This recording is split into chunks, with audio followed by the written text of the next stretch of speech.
Kia ora, and now my haramai to another episode of Curiosity Catholic, the Evangelion podcast. We're going to be talking to William West right now about the Shroud of Turin. Who's William West? Who you ask? Well, he's published 3 books on the Shroud of Turin, and he is from our side of the world, which is pretty cool. He's one of the guys that's been involved in getting Father Dalton out to Australia, which we piggybacked off and got him to New Zealand, so praise God for him. And we'll go out to have an amazing interview with him. He's going to tell us all about his books, how he came to get into the Shroud, and what we can learn from the Shroud today. So stay tuned for that, and also stay tuned for the 4th of July when Father Dalton's going to be here. He's coming from Rome to talk to you, and we're going to use this opportunity to raise funds to get some more amazing speakers out here. So please go on our website, evangelion.co.nz, buy a ticket, buy a whole table of tickets. It's a little bit cheaper. So check it out, and I'll see you there. Okay. Well, William, welcome to Curiosity Catholic, the Evangelion podcast. How are you going? Great. Yes, fantastic to be with you. Yeah, where in the world are you? Because we interview people from all around the world. Oh, I see. Yeah, I'm in Sydney. Yeah, in the Blue Mountains, actually, if you know Sydney at all, out in the mountains, yes. Yeah. I always get confused. I always tell people, oh, they're not from Sydney, they're from New South Wales, and apparently that's the same place. That's the state. Yeah. Yes. But yeah, so you've been in Sydney your whole life? Oh, well, most of it. Yeah, I come from the north coast of New South Wales, but most of it been in Sydney, yeah. Nice one. And you have published 3 books on the Shroud of Turin. Right. And yes. I feel like Australia has a lot of very well-hidden kind of theologians and Catholic enthusiasts. Because Yes. I interviewed Robert Haddad recently, and I've been looking to this fellow called Francis Tamer, and they talk about like Dr. Andrew Woodbury and a few Yes. of these people. I'm like, why aren't these people spoken about more widely? And I feel like you're one of these people because you put 3 books on the Shroud of Turin. I mean, that's not just a Yes. hobby, right? No, it certainly isn't. I thought it'd be done and dusted very quickly, and then I went down the rabbit hole. So here I'm still there. Yeah. So what Yes. so let's tell me about yourself. What do you do, and Right. is that related to how do you get into the Shroud? So Well, okay. So I'm a journalist, and I first came across the Shroud as a young journalist. An elderly priest saw the film The Silent Witness, and he said, "Oh, you should get along," because in the cinemas in those days. He said, "You should get along and have a look at that. It's fascinating." So I did, and I was very impressed. Um, but then, I was very busy as a journalist, and in those days there was no internet, so you couldn't really investigate these things in any depth. Um, so I lost touch with it for a bit, and I heard that it had been carbon dated and that it was from the Middle Ages. And I said, well, that's it then. It just wasn't the real thing. And I didn't really think about it for many years. And I walked into a Catholic bookshop, and there was this poster on the wall of the face on the shroud. And I looked at it and I thought, what on earth? I said, why would you do that? Don't these people realize it was carbon dated? It's actually from the Middle Ages. And I thought I should really write something on that and explain, why it is from the Middle Ages. So I started looking into it, and I even joined a skeptic group in the United States. And I wanted to read all the articles that they'd written over many years.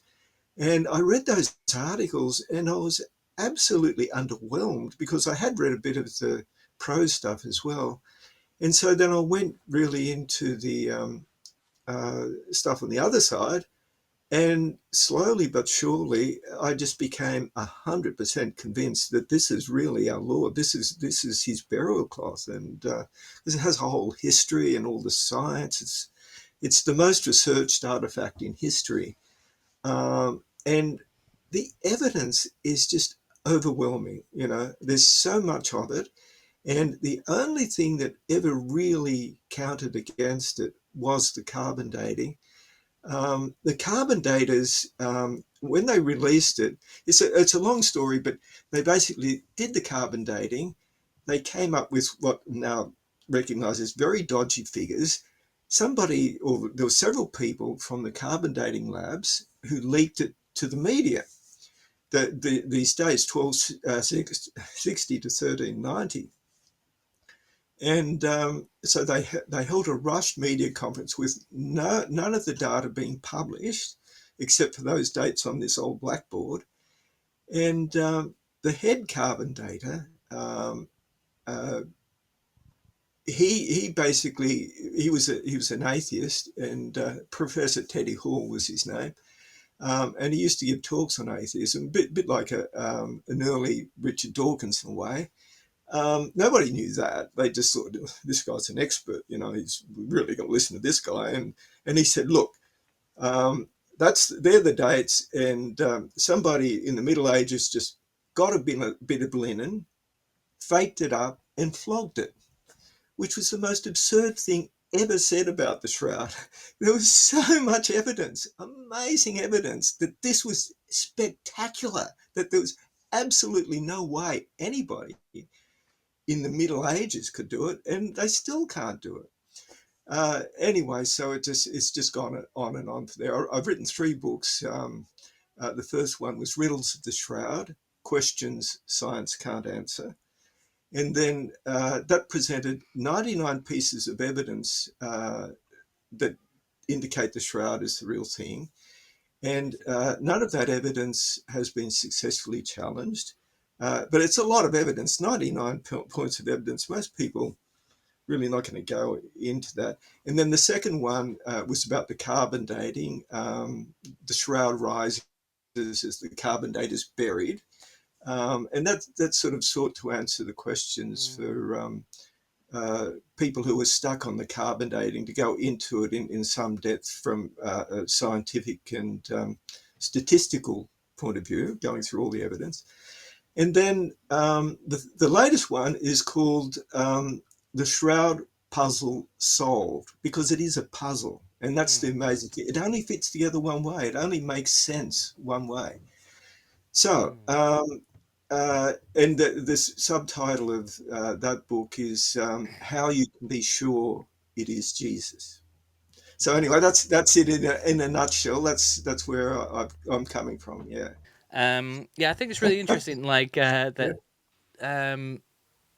It came from a place of doubt. It came from a place of, well, obviously this is wrong. And to be honest, actually, I kind of came from a similar place with the shroud. As I was telling you earlier, that before Father Dalton's going across the internet interviewing all these people, or being on all these Yes. interviews, my kind of perspective of the shroud was, I think Trent Horn released a book and saying things like Catholic things that haven't really been proved, that you don't have to believe, and like that aren't really Yeah. true. And like one of them's like the quote from that's attributed to Saint Francis of Assisi, preach the gospel at all times and when necessary use words. And so he's got a list of things like that he's gone through, and one of the things he Yes. mentioned was the shroud.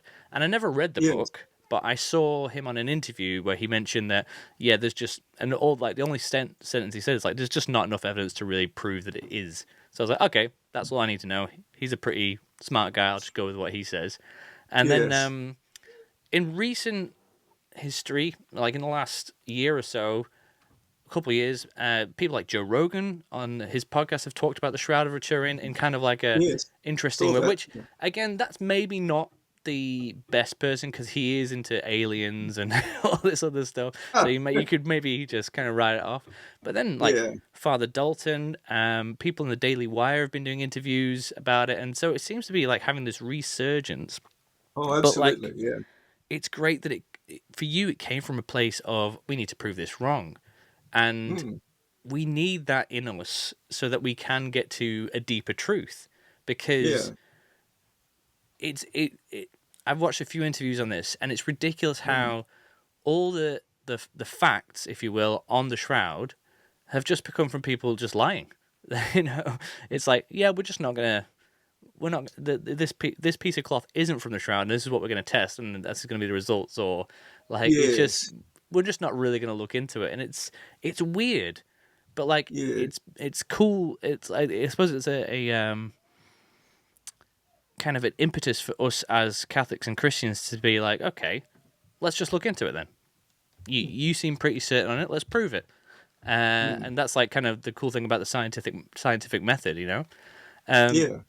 So this one doubt propelled you into 3 books, and Mm. yeah, how has the research on that kind of impacted you in your faith Well, and such like? right. Well, look, I've just become more and more convinced. Literally day by day, it's just built up and built up. There seems to be no end to it. I know, people come from different perspectives. Um, they have certain premises, intellectual premises that they work from. Um, and I used to report for the national newspaper, The Australian, for many years on higher education. And you see there that people can be violently opposed. And that's, when I was studying philosophy at Sydney University, the professor said, he gave this anecdote about two philosophers walking down a narrow street in Rome, and there were these two ladies have an argument from opposite balconies. And one philosopher said to the other one, clearly they'll never come to an agreement, for they argue from different premises, and meaning different houses. But yeah, in philosophy, people start off with different premises, and they get a bit lost. I think to understand, particularly with the Shroud, to understand it clearly, you've got to look at those premises, start from premises on each side and see how they play out, and just see which is the most convincing. Where the Shroud's concerned, it's just 100% clear. You know, there are a lot of Shroud skeptics who are also skeptics about religion generally, and particularly about miracles. A lot of people don't realise this, but the two premises that skeptics tend to operate from is there's no such thing as miracle, and in the second premise is, in case of any evidence of a miracle, um, refer to premise one. There's no such thing as a miracle. That's what it comes down to. So um, the thing with miracles is you just got to look at the evidence, and my argument is that there's no principle that can say yes, there are miracles, or no, there are none. You have to look at the evidence for each one. Now, most people don't realize this. The skeptics of miracles and the Shroud and all the rest lost the battle long ago. And the only thing that saved them is their second premise. In case of evidence for a miracle, just ignore it. And so they do. And you have an argument with them, they'll just keep going sideways. They're trying to protect their turf in a way. Um, but there are so many miracles. Or any Catholic who's got an open mind and looked at Mm, miracles, they're just, they abound. They're everywhere. yeah, But where the Shroud's concerned, it has so many miraculous features that it's just gobsmacking. yeah, yeah, and Anyway, that's what I've come to understand. yeah, and I Uh, think yeah. that's one of the things with Catholicism, especially. I mean, I'm sure it's in other denominations a little bit as well, but Catholicism is Mm. based on these like extraordinary claims and miracles and mystery, and Yes. it makes people seem insane. We did an interview with Father Chris Alara a wee while ago, and we were talking about devotions, and it's like again, Yes. follow these practices and do this crazy this crazy things that happen, and like then you get people. We talked about like the blessed toenail of Saint Therese, and we'll keep that in a glass container and we'll send it Yes. around. And it's That's like these right. people are insane. And so then Yes. we've got all those things, and then we say this is the burial cloth of Jesus, and I feel like by that point people are like, yeah, all right, mate. And Yes. so we're already fighting a losing battle in that sense. Yes. But again, it's something I've been like kind of wrestling with, and I've done a few episodes on this. Is this idea of truth? Like, what is truth? Yes. We see in the Bible like they were in the desert for 40 days and 40 nights, and if you go on Google Maps, it does not take that long to cross the desert, even walking. So what was going on? And the Going Bible's around in told, circles, like most of it. The Bible's talking about a deeper truth of and using symbolic language like and symbolic numbers to tell a deeper truth that they were in there for a very long time, and that's all that really matters. Like Yes. the composition of the sand at the time doesn't really matter to the truth, although it Yeah. is a type of truth, and so and like nowadays we're all into this kind of like scientism. But one of the things that's Yeah. really cool is that when applied, science actually seems to prove a lot of things that Catholicism teaches. So we have like with fasting, Yeah. you know, Catholics, fast on abstain from meat and fast on Wednesdays and Fridays, Mm. Lent, and then you've got all these people in the culture now. It's like, oh, intermittent fasting or like calorie deficits, and it's like Ah, this is yes, oh, that's so much better interesting. for you. It's Yeah. like, oh, Yeah. we've been doing this for centuries. Mm. But Mm. then even better, we've got things like Eucharistic miracles, where people say, Yes. yeah, of course, a piece of bread started bleeding. You Catholics are crazy. You believe in all sorts of weird things. You apply it to science, and the science Yes, shows information on that. And then we've that's got the right. shroud. So Mm. is it recently that the scientific research has been done into it, or has it just been sat there for a long time and Father Dalton's coming out with it now? Well, no, it's been building up gradually. You know that basically the shroud first surfaced in Western Europe in the Middle Ages, around 1355, they think. But it had a long history in Eastern Europe before that. There's a lot of evidence of that, particularly in terms of icons and coins that have matching images of the face on the shroud. That have been studied in great depth, and they go right back to the early centuries, the first millennium. Sorry, stop there. Did you say there's Yeah. coins with the face of the shroud on? So like they've been Yes, minted. well, it was a really odd thing. What happened in the early days when Christianity, one of the centers of Christianity was a city called Edessa. It was a city-state in the south of what's now Turkey, and um, when it first went there, when they took it there, apparently Saint Peter left it in the care of some of the early Christians there when he went to Rome, and it was actually hidden away, which often happened with religious artifacts, in a city wall. And was lost for quite a while until it was rediscovered after a flood, and they knocked down the wall, and there it was, and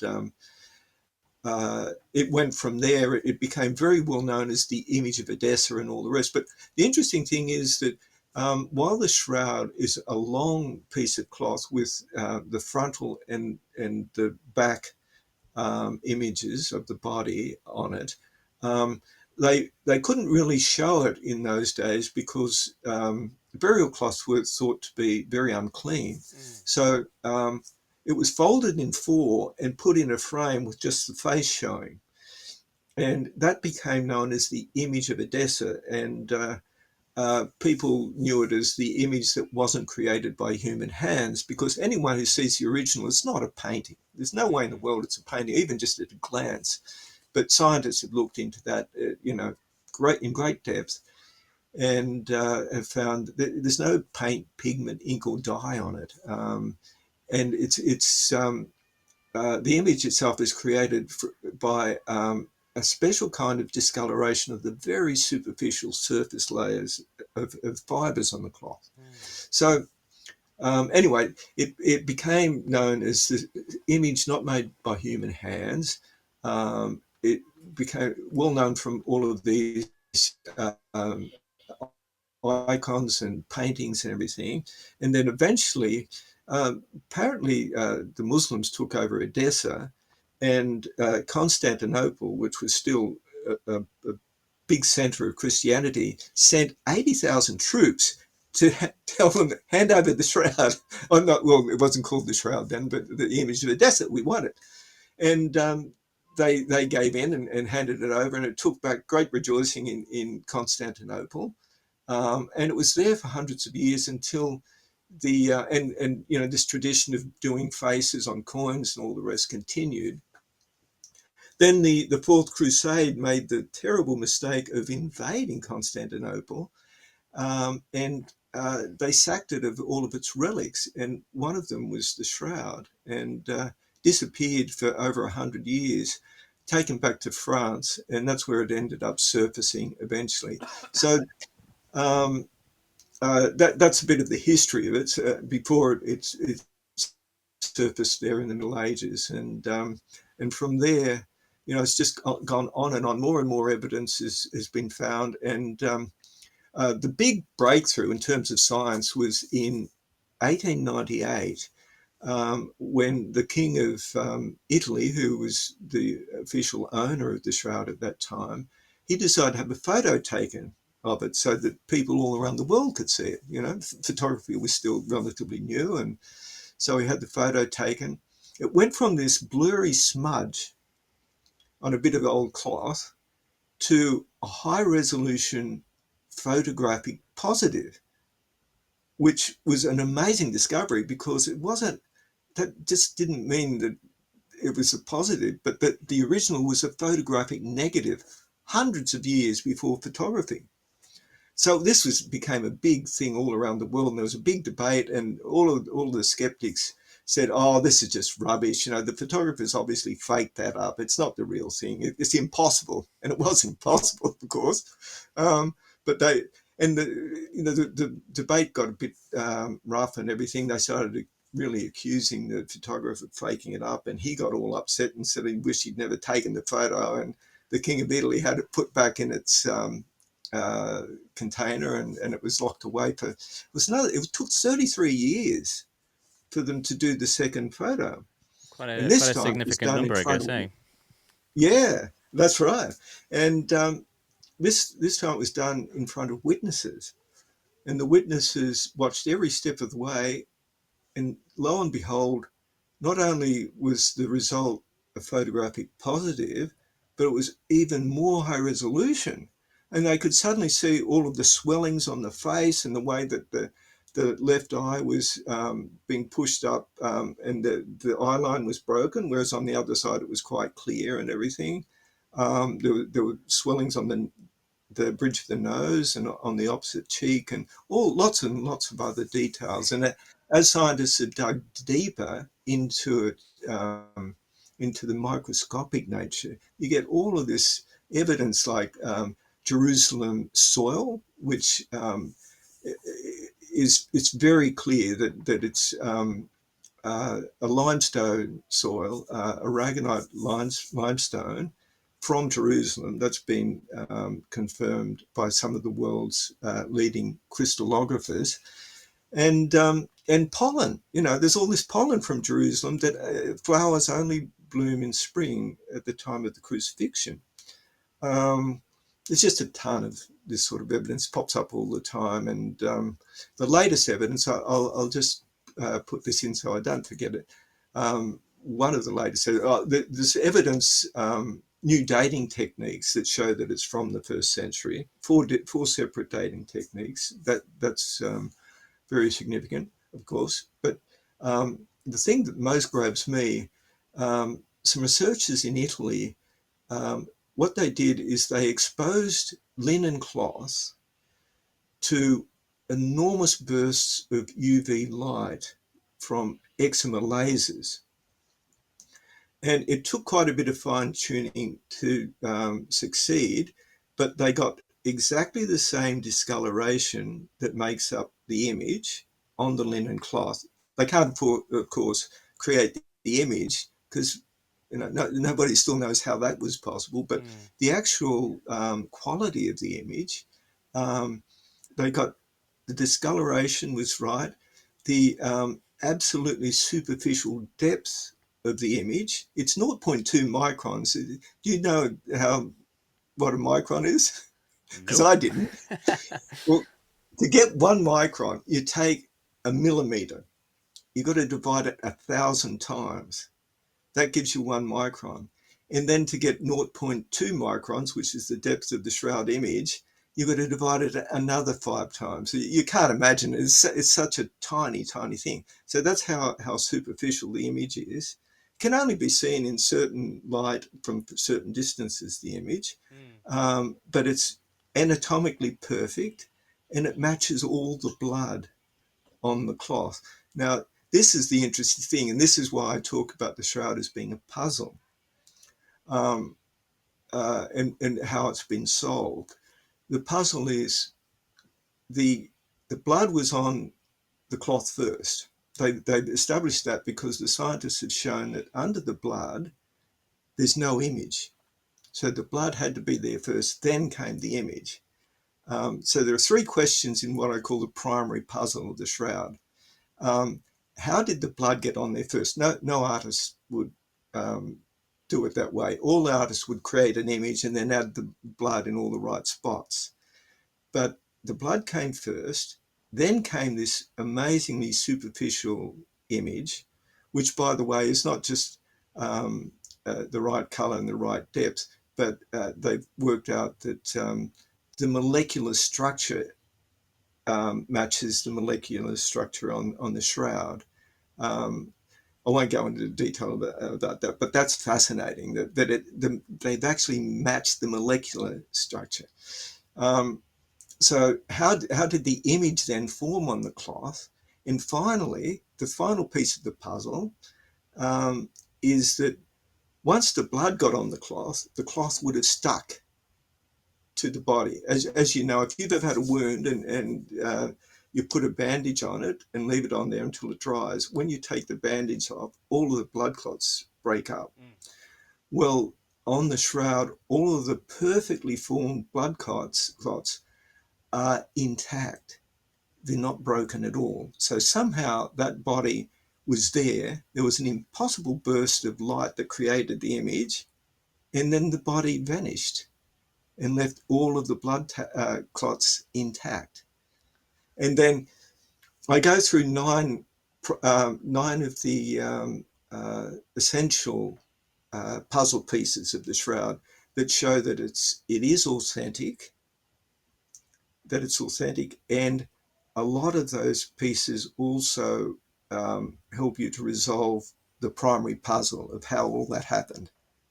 Anyways, I find it fascinating. No, it Yeah. is absolutely fascinating. Yeah. Being a nurse, I'm often taking dressings off, and little Yes. bits of skin and blood are everywhere. It's disgusting, really. Mm, So I'm mm, very interested in wound healing and stuff like that. But yeah.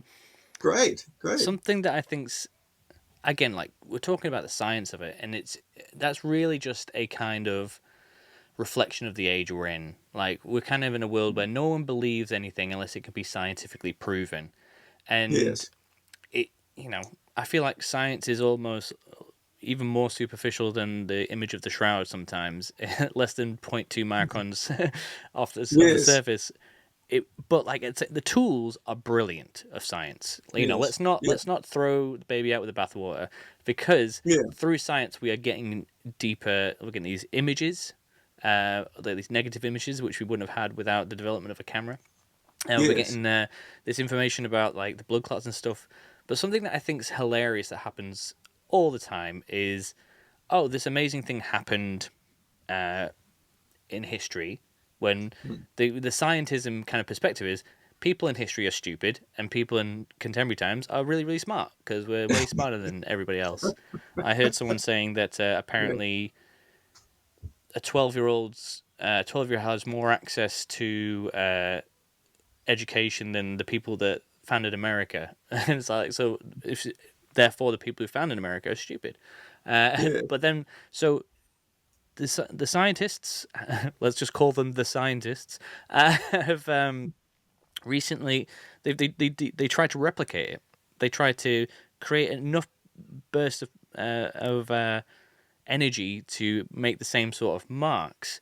And Yes. the interesting thing about that is because it tells us a cool thing, like, Yes. wow, this is how much light was necessary. But it doesn't. Yes. It doesn't disprove anything, because it's like, Mm. okay, we had to use this much UV light to do this. However, Yes. the original happened in a cave in the first century without any UV Yes. lamps. So Yes. it's not like, Yes. oh, we've Underneath a replicated now. piece of We cloth. understand it. Yeah.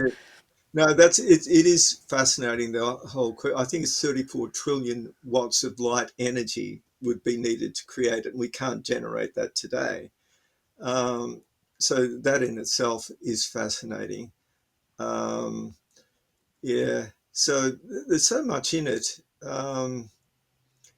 It just goes on and on. Yeah. There's a ton of evidence. As I say, the first book that I wrote had 99 pieces of evidence. And you try giving a talk covering 99 pieces of evidence, people go to sleep. Yeah. Well, Yeah, okay. Well, from that book, what would you say is the most compelling piece of evidence for the shroud? Because, like, I mean, the things you've been telling me yeah, about the blood clots, it's one of mm, those things that I think is like phenomenal, and I think most people would.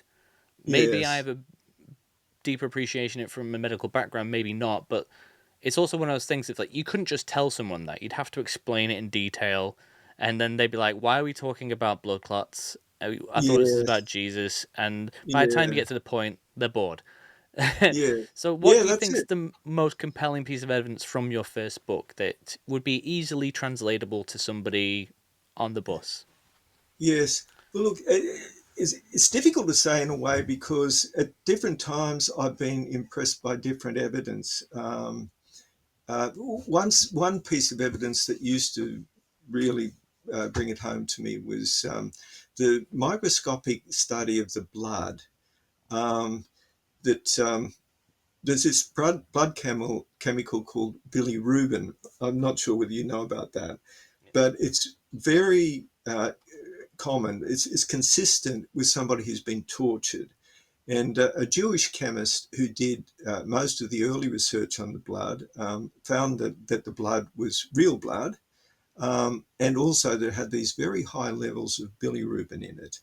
And since then, in more recent times, another scientist has dug even deeper into the blood and found out that it has high levels as well of creatinine and fibrin. And they're both associated with torture as well. Um, so look, that makes you think. Well, this is a real person. It's a photographic image of a real person from Jerusalem who's been tortured. You just put those three facts together, and then you think, well, if this is a real person, what's the alternative to it being Jesus? Given you know, well, one of the head people in the carbon dating, a guy who was from the British Museum, Dr. Michael Tite, um, he sat there while his mate, Professor Teddy Hall, said, some medieval forger just got a bit of linen, faked it up, and flogged it. He didn't say anything. But on a BBC interview just recently, he said he's come around to the view that it wasn't a forgery at all. There really was a dead body in that cloth. Um, but his theory now is that, well, he still believes it's the Middle Ages, and that a bunch of Muslim fighters got hold of a Christian crusader and decided to crucify him. Um, Now, you see, you've either got to have some really creepy character who was a forger, who did it, who killed an innocent person by scourging them, um, and crucifying them, and then somehow created the image. But there's no evidence at all of Muslim fighters getting a crusader and crucifying him. None. And also, even if they did do that, how did they create this impossible image? Using first century cloth, it's very primitive cloth. It can't be found in the Middle Ages at all. They got that special cloth from the first century. They murdered this crusader, stuck him under cloth, and then created this enormous burst of light and all of these other details that are impossible for a human being to do. These crusaders did, these Muslim fighters did. So, you've got all of that evidence of the blood is quite amazing. You've got perfect anatomy that they didn't know about in the Middle Ages. All sorts of other medical details that they didn't know about. The evidence just goes on and on. So it's hard to say, oh, well, this is the really one. But I suppose for me, in more recent times, just that those light experiments that Mm. recreate. Mm. the image with a massive, impossible burst of light. And it's the only thing, because if you tried to do it with any kind of fluid or gas, it would penetrate much deeper into the cloth. It wouldn't be just on that very, very, very superficial layer, and it wouldn't replicate what you see at molecular level as well. So, Yeah, I think yeah, that's one of the other things is when you talk to skeptics, you can say is like this is what was someone would have had to have done in order to get something at least close to what we've got currently, and then go, yes. oh, so it's possible. Then that must have been what happened because what you're saying is ridiculous. Like, oh, Well, this is it. what you're saying is ridiculous. No, that's right. I mean, it is true that the skeptical position is ridiculous these days, but they just don't. A lot of the skeptics just won't listen because they Mm. can't, because it's just Well, it's defeats everything they yeah. stand for. Do you think Yeah, it's kind of similar? Like, because there seems to be a whole like with like modern ideologies, we see it a lot in like politics. People are really kind of bought into, I'm on the left, I'm on the right, or I'm pro-life, I'm pro-abortion, or whatever. And yeah, do you think it is a kind of a symptom of like the identity? There's like if I agree yeah. with you now, I'm gonna lose so much because I put so much of myself into this. Like actually, Mm, I was talking to a friend of mine, and she was saying her son was having a massive tantrum out in the supermarket about getting something, and then she had a chat with him and reasoned with him, and she goes, "Oh, well, I can't behave now because I look stupid." So it's like if I agree with you now, which I do, I can't be yeah, seen to agree with you because now I look stupid. It's like you look yes, stupid the whole time, but like it's a similar kind of attitude of like unfortunately it's gone through to adulthood for a few people of like not the desire not to look like, oh, I'm a flake or I'm not authentic or something, that they're not willing to go yes, back. yes. Oh, there are all sorts of reasons why people can't even come at it.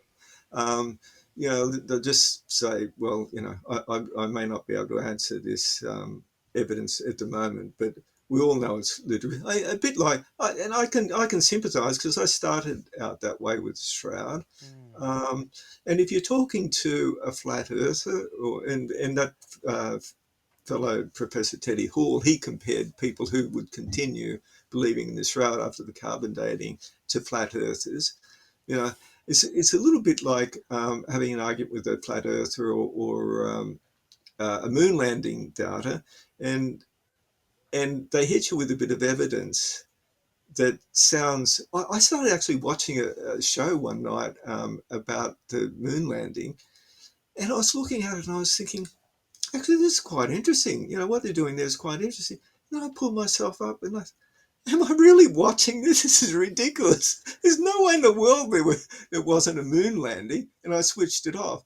Well, for some people, it's a bit like that. They go back to their first principles and think, this Jesus thing is nonsense, all the rest. But and then you also get Catholics who don't want to really go there because mm, they have all sorts of preconceptions. Some Catholics don't really go for miracles much, and they mm, think, oh, this is miraculous, and I'm not interested, and they don't really open themselves a bit. Our Lord says you've got to have eyes to see and ears to hear with a lot of these things.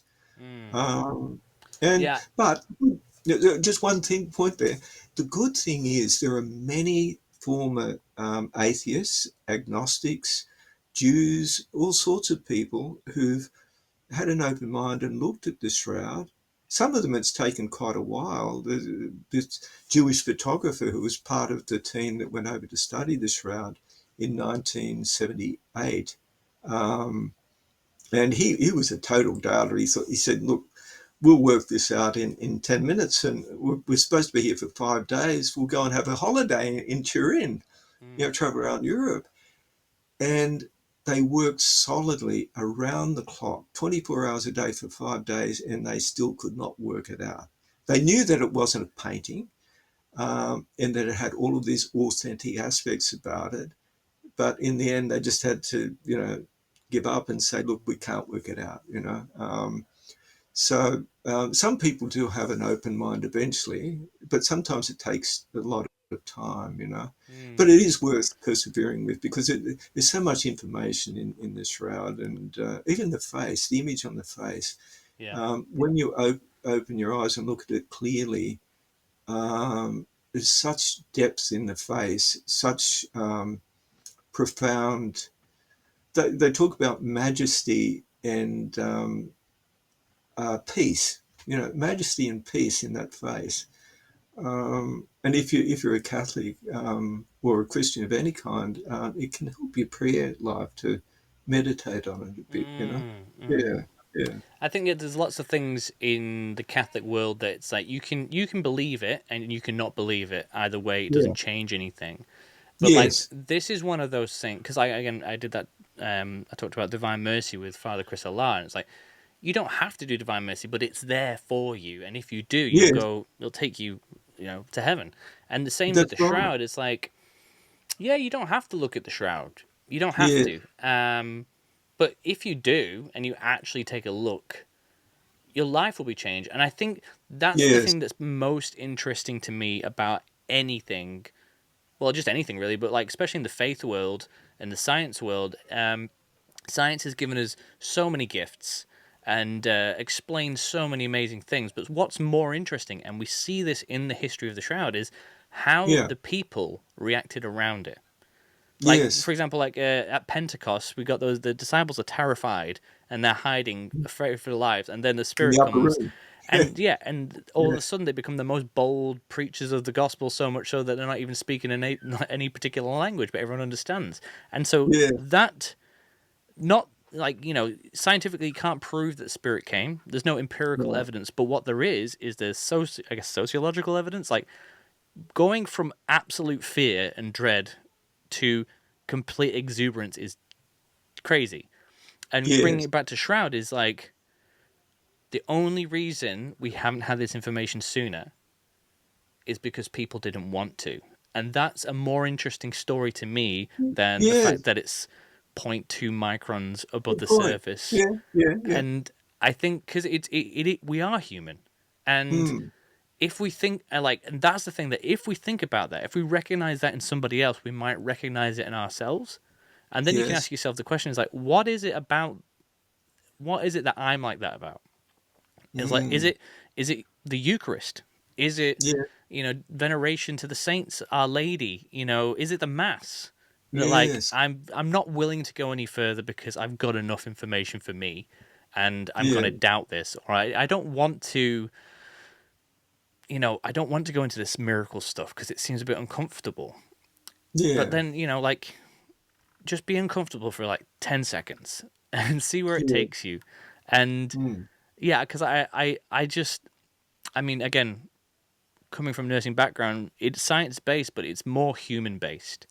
What you're dealing with is a person that's hurting, the person that is can't tell their story, and that's what we Yes. try and do in a medical context. But as a Catholic, we're trying to do like we have a person, Jesus Christ, and he had an impact on the world, a butterfly effect that's gone on for 2,000 years. Mm. And I just think, I mean, I don't want to ramble too much, but it's like that's the real story here of the historicity of Christ, Mm. the incarnate nature of Yes. Christ. And I Yes. think, it's just phenomenal. It just blows my mind. Yes. No, it is. And look, um, some people would say, look, it's not part of church teaching. You don't have to believe it. So I'm not interested. But I mean, the past three popes were very devoted to the shroud. They all made pilgrimages and prayed before it. There's a famous photo of Pope Francis reaching up with his hand and touching it with real reverence. Pope Benedict said that it was, there'd been a real body in it that matched all of the details we know of our Lord in death. But the one that really stood out for me was John Paul II. He described it as a mirror of the Gospels. Now, some researchers sort of try to sell it as the fifth Gospel, but I think John Paul II was more correct about it, that uh, it reflects the details that we know from the Gospel in a very special, clear, realistic way. And he said that he wanted to thank God for this unique um, image. And uh, he said several things that made it very clear that he thought that it was the real thing. Um, and that's pretty hard for a pope to do, because the church can't be seen to be disagreeing with science. They don't want another Galileo affair, with people pointing, oh, there they go again, those Catholics are opposing science again. But he also sent an almost subliminal message to anyone with their eyes and ears open, that this really is the real thing. Look carefully at it. And because it's a gift from God, you can accept a gift or not. It's not absolutely necessary. You're not going to sort of be damned for all eternity for not accepting the shroud. But at the same time, God wouldn't give us a gift like that unless it was good for us. You know, um, Mm. what our Yeah. Lord says, that a father doesn't give his child who he loves something that's going to do him harm.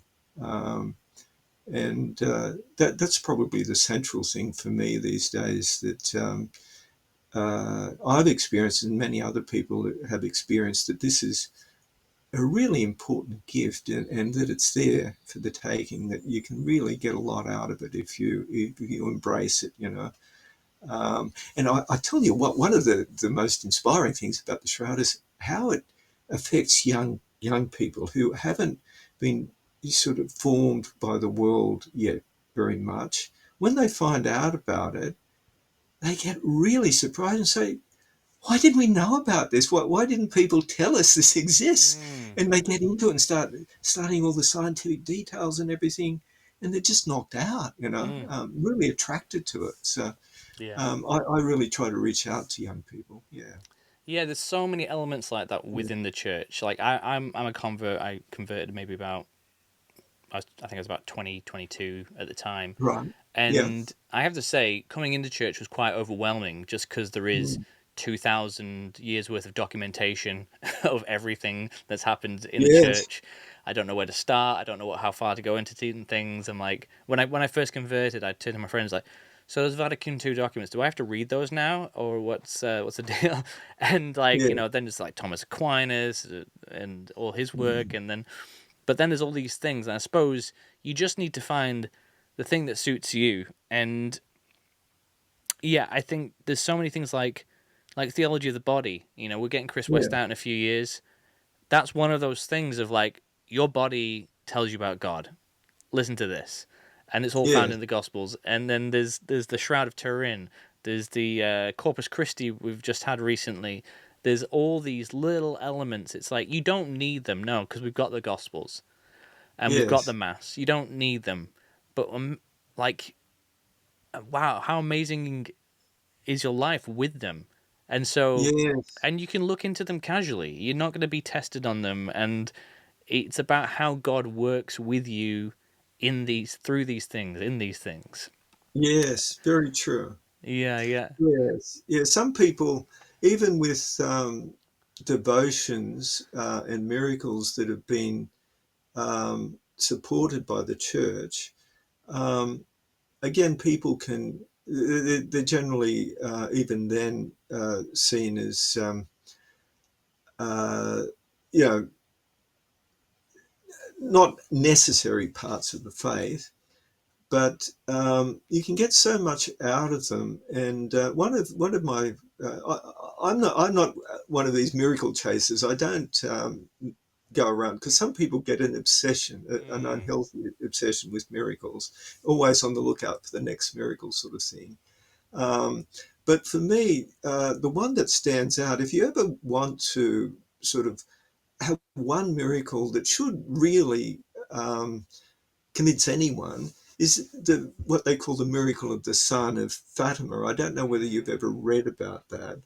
There's a wonderful book out. It's just called Our Lady of Fatima by an American academic, William Thomas Walsh. Now, very, very briefly, there's a ton of evidence with that as well. All of it wasn't just one miracle, but what happened? 5 months before October 13, it was May 13, these three little kids, 10, 9, and 7, were out in the fields partly playing. They were actually shepherd kids and they were supposed to be looking after the sheep. And Our Lady appeared to them and told them, I want you to keep coming back every month for the next 5 months. And then on October 13, I'm going to work a miracle. I want the world to pray for peace, the end of World War One. And so the kids went off and they told a few people, and people got really annoyed. And these were Catholics too. And they said, don't spread that around. That's nonsense. Don't tell people that. But they couldn't help themselves because it's true. And they were busting to tell people, and it spread very quickly. 5 months later, 70,000 people assembled in Fatima in pouring rain. And if I was a skeptic, I would have thought, well, if God was behind this spectacular miracle we're supposed to be experiencing, at least He'd give some decent weather for it to happen. And there'd be people, and there were a whole lot of people who were mocking the pilgrims and everything. And so all these people standing there in the rain under their umbrellas, and one of the little children turned to the crowd and said, "The lady says she wants you to put down your umbrellas." So they all reluctantly put down their umbrellas. It's pouring rain. Suddenly, the rain stopped, the clouds parted, and this amazing miracle of the sun occurred, witnessed by 70,000 people. A lot of them journalists who were total atheists, showed up to mock the whole thing, wrote the most amazing descriptions of what they saw in the local newspapers. Now, the thing was that for me, putting aside all the other details, here was a miracle that was predicted 5 months before it happened. And then right on the very date when it was supposed to happen, it happened. Not only on the date, at the very moment when the kids said, put down your umbrellas, right on cue, the miracle occurred. Now, how on earth, people always say science will work it out. How on earth could science work that out? I just think it's the most wonderful thing anyway. And so if you're looking for one miracle to embarrass an atheist, tell them the details of that. It's just amazing. I know people who've been converted by that story. Well, it's interesting because the interview that Michael Knowles did with a fellow on the Shroud, I can't remember his name for the life of me now. One of the things that the guy Michael Knowles was interviewing said that a scientist was shown the data of testing from the Shroud, and the guy said, it sounds like the kind of thing that even if it was true, I wouldn't believe it. Right. And it's like, what? This is your whole life. This is your whole thing is the pursuit of truth, right? Science. So, and again, it comes back to that human element. It's like, what is that thing that us as humans we're willing to just close our eyes to, close our ears to, and what are we seeking in without that? What we're replacing with it? It's like just comfort, satisfaction, pride. And the thing that I love about all this is like sometimes, or often, with life, but also with Catholicism, we can get really put our blinkers on, and we compartmentalize everything. It's like there's theology of the body over there, there's divine mercy over there, there's the Shroud of Turin over there, but I'm right here, and all I do is I go to mass on Sunday. I might pray a rosary here and there, but only if I've got time to, really. And we just put our blinkers onto it. And God through these things is trying to give us something. It's like we're screaming out, "I'm hungry, I'm hungry, I'm hungry." He's like, "Well, here's a meal." It's like, "Thank you very much. I've got what I need right here." And that humanity, that's in us, and that's there's those three things working in the world: there's God, the devil, and there's human stupidity. And what is that in us Why are we Mm. not willing to be uncomfortable? You know, the church Mm. teaches mortification not to be evil, but because in discomfort we find greater comfort in Jesus Christ. Um, Mm. and it's just, mate, this is why I have a podcast, because I want to talk about these things. I want to get these things out there. I want to come to these Yes. conclusions myself, and through the grace of God, maybe influence other people. And Yes. I think we could go on forever, and we almost have done it as we've got to the hour point. A Oh few, my gosh, that was quick. I know, right? See, Joe Yeah. Rogan does 5 hour episodes easy. If we were in person with a cup of coffee, we'd be right. Yes. Speaking of which, we'll have to get you out here. You've got 3 books on the Shroud of Turin. I feel like we've got a tour in the making right there. Yeah. But you've just got a book that's come out just recently, haven't you? Yeah. Well, that's the part. Sorry, the shroud puzzle solved. How you can be sure it is Jesus, and in many ways, it's the trilogy's back to front. It shows that I didn't plan it because the first one, I set out to write something fairly simple that ordinary people could understand this vast amount of evidence for the shroud. So riddles of the shroud, questions science can't answer. Um, but you start doing something and you read all this scientific research and communicate with different people in the science world and that sort of thing. And you're gradually drawn in. I wasn't even going to have references in it. But then, people were saying, oh, you've got to have references in it. Scientists won't take it seriously otherwise. So it became quite a long book with all these references and all the rest. And then bit by bit, the second book that focused mainly on the carbon dating, that was a bit simpler. um, but this latest one, I brought it down to, I try not to get distracted away from the evidence because you start talking about um, people who were converted and important people in shroud research and um, all the details about all of the attempts to explain it away that have failed. You get into all these areas and it's all just too much information, all the rest. But this one, it just goes through point by point. This is the evidence, the 9 key pieces of the puzzle and how they help to answer the primary puzzle, that one of the body wrapped in the cloth with the blood soaking in. Where did the image come from? And then how did the body get out of there without disturbing, that essential puzzle of it? I think that it's only about the actual writing itself is about 120 pages, lots of photos and everything. So it's very simple. And that's the way I would advise people to do it. Take the third book first, look Right. at the evidence. And if that doesn't really grab you, well, there's probably not much use going back to the rest either, you know. But if it does, you can sort of move on and get into it in a little bit more depth by going back to the first one. Yeah, Yeah, yeah. Well, and I think that is we kind of do things backwards nowadays. It's like, yeah, okay, yeah, what's all the data? And it's like, yeah, actually, what's the fruit? Because the fruit's yes, more indicative of what is true than what the data can tell us. Because numbers can be fudged and such like. yes. But if people want to find out more about the work you've done, the books you've got going Mm. on, where can they find you? You've got Well, socials and well, stuff, or they're all available on Amazon. Um, in Australia and New Zealand, amazon.com.au. You can only get it from the local one. If you go to .com, it'll say it's not available, but that's because you're at the wrong site. So it's available both in print and as an ebook, as a Kindle book. Um, Kindle book is a good way to do it because you can do word searches. If there's certain things that interest you, you can do word searches and you can have it on your phone, take it wherever you go. You can read it while you're on the bus or the train or whatever. But then if you like something tangible, a published book, a printed book, you can get it that way too. It's not too expensive. Some of the books that particularly scientists publish about the shroud cost over $100. wow. And yeah, even as a researcher, I was a bit reticent to buy some of those, but some of them are really worth having. But then you've got to plow through a lot of science to get to the basic facts. But yeah, anyway, so Amazon is the way you can get it. You can get it instantly as a Kindle book, Mm, or you can wait for 2 or 3 days for it to arrive in the post. Um, brilliant. yeah, yeah.